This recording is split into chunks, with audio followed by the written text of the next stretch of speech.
Nyencubahiro Vice Ndayishimiye mukuru w'igihugu cacu ciza c'Uburundi akaba anarongoye ishirahamwe ry'ubumwe bwa Afrika ahejeje guha umubonano Ambassadeur Amira Mustafa yahora aserukira igihugu ca Misiri ngaha mu Burundi yaraje rero kwikebanura aho n'inyuma y'ikiringo ciwe nk'userukira ico gihugu ngaha mu gihugu c'Uburundi.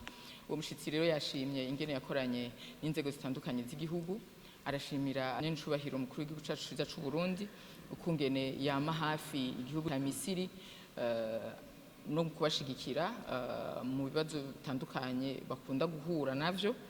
Yashimye rero intambwe imigenderanire no gufashanya bigeze hagati y'igihugu ca Misiri n'u Burundi, akavuga ko azobandanya avuga neza igihugu c'u Burundi n'abarundi.